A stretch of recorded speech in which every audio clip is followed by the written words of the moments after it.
કેન્દ્ર સરકાર દ્વારા અમલમાં લાવવામાં આવેલા 4 નવા મજૂર કાયદા અને ખાનગીકરણની નીતિના વિરોધમાં આજે દેશના 12 થી વધુ મુખ્ય ટ્રેડ યુનિયનો દ્વારા એક દિવસીય હડતાલનું એલાન આપવામાં આવ્યું છે।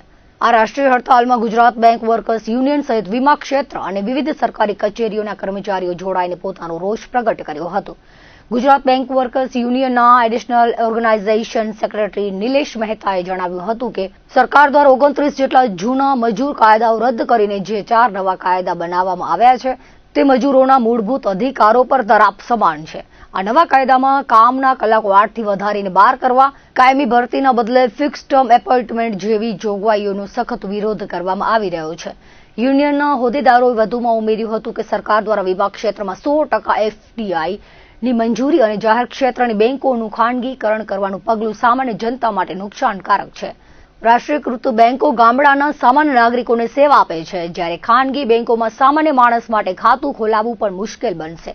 જો સરકાર મજૂરી વિરોધ નીતિઓ પાછી નહીં ખેંચે અને કર્મચારીઓની માંગણીઓ સંતોષવામાં નહીં આવે તો આગામી સમયમાં તમામ ટ્રેડ યુનિયનો દ્વારા વધુ આક્રમક અને જલદ આંદોલન કરવાની ચીમકી ઉચ્ચારવામાં આવી છે। આ વેળાએ અધિકારીઓ અને કર્મચારીઓ વિરોધ પ્રદર્શનમાં જોડાયા હતા। આજની જે અમારી આ હડતાલ છે એ ખાલી બેન્કિંગને લગતી નથી, પણ ભારતના લગભગ 12 થી વધારે ટ્રેડ યુનિયનો આ હડતાલમાં જોડાયેલા છે, જેનો મેઇન ઉદ્દેશ આ વર્તમાન સરકારે 29 મજદૂર કાયદાઓ રદ કરી અને ફક્ત નવા 4 મજદૂર કાયદા જે અમલમાં લઈ આવ્યા અને જે ખરડો પસાર કર્યો છે એના વિરુદ્ધમાં છે, જેમાં અલગ અલગ ટ્રેડ યુનિયનો અલગ અલગ કચેરીઓ સાથે જોડાયેલા એ લોકો પણ હડતાલમાં છે, વીમા ક્ષેત્રના યુનિયનો પણ હડતાલમાં છે। મુખ્ય મુદ્દામાં જોઈએ તો વીમા ક્ષેત્રમાં જે 100% એફડીઆઈને પરમિશન આપી છે એનો વિરોધ છે। મજદૂર કાયદામાં જે સુધારા કર્યા છે એ મજદૂરોના મૂળભૂત અધિકારો પર એક તરાપ મારવા સમાન છે, જેમાં ફિક્સ એપોઇન્ટમેન્ટ એટલે કે કોઈ પણ કર્મચારીની ભરતી પ્રાઇવેટ સેક્ટર હોય કે સરકારી સેક્ટર હોય જેનામાં પરમેનન્ટ નહીં, 3 વર્ષ કે 5 વર્ષની, એના પછી એમ્પ્લોયરને જરૂર પડે તો એને કાઢી પણ શકે વગર નોટિસે, જેનો અમે બેંક યુનિયનો અને બધે મજદૂર યુનિયનો સખત વિરોધ કરીએ છીએ। કામના કલાકો તો 10 થી 12 કલાકના કામની એ લોકોએ એનામાં મંજૂરી આપી છે, જે ખરેખર લેબર લો પ્રમાણે જે 8 કલાક વર્કિંગના હતા એનો પર ઉલ્લંઘન થાય છે અને એક તાનાશાહી આપણે કહીએ એ અમલમાં મૂકવા સરકાર જઈ રહી છે। અને ફિક્સ પે કે ભાઈ કોઈને પે સ્કેલ, નહીંતર સરકારી નોકરી હોય છે જેમાં એક પે સ્કેલ હોય છે, એવું નહીં, ફિક્સ પે। આજે તમે સૈન્યમાં પણ લઈ આવ્યા, બધી જગ્યાએ લઈ આવ્યા। આપણા દેશમાં જ્યાં આટલી બધી મોટી પ્રજા ગામડામાં રહેતી હોય અને એવામાં તમે જો આવું પ્રાઇવેટાઇઝેશન તરફનું પગલું લો તો એક સામાન્ય પબ્લિક તો શું થશે? આજે પ્રાઇવેટ બેન્કો છે, હું એક દાખલો જ દઈશ બેન્કોનો, કે પ્રાઇવેટ બેન્કોમાં કોઈ થંબ ઇમ્પ્રેશન વાળો કે નાનો ગામડાનો માણસ જશે તો એનું ખાતું નહીં ખુલે, 10,000, 20,000, 25,000થી એ લોકો ખાતા ખોલતા હોય છે। તો જે એક રાષ્ટ્રીયકરણ બેન્કોનું થયું હતું એનો મેઇન ઉદ્દેશ એ હતો કે ભારતના એક નાનામાં નાના નાગરિકને બેન્કિંગ સુવિધા મળી રહે, ત્યારે આ લેબર લોના જે ફેરફાર છે એનાથી એક જાતનું ખાનગીકરણ તરફ જ સરકાર આગળ વધી રહી છે કે આટલા બધા કલાકો વધારવાના, ફિક્સ એપોઇન્ટમેન્ટ, ફિક્સ પગાર, તો એ બધેનો અમે વિરોધ કરીએ છીએ, કારણ કે આ ફક્ત કર્મચારીઓ માટેની પણ એક સામાન્ય જનતાની પણ વિરુદ્ધમાં જાય છે। આજે જે સ્ટ્રાઇક છે એ સ્ટ્રાઇક કોઈ પણ પગાર વધારા માટે નથી 5 ડેઝ બેન્કિંગ માટે, અને આ સ્ટ્રાઇક છે એમાં અમને તો દેખીતી રીતે કોઈ ચેન્જ કે ફાયદો નથી, બીકોઝ અમે ઓલરેડી એક પરમનન્ટ એમ્પ્લોય છે।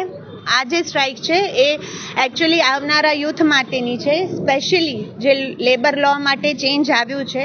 ભારત એક ડેમોક્રેટિક કન્ટ્રી છે, બટ જે પ્રમાણેના લેબર લોઝ આજે ચેન્જ થાય છે, જ્યાં એક એમ્પ્લોયીના વર્કિંગ અવર્સ ફિક્સ નથી, જ્યાં એની સિક્યોરિટી ફિક્સ નથી, જ્યાં એનું પે ફિક્સ નથી, એ સ્લોલી ને ગ્રેજ્યુઅલી એવું દેખાય છે કે કમ્યુનલિઝમ તરફ વળી રહ્યું છે।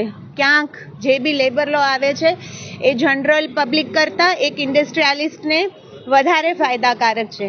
એ સમજી શકાય છે કે દેશની પ્રગતિ માટે એ જરૂરી હોય છે, બટ કોઈ બી વસ્તુ એક હ્યુમન બીઇંગના સેફટી, હ્યુમન રાઇટ્સ અને સિક્યોરિટીના ઉપર ના હોય।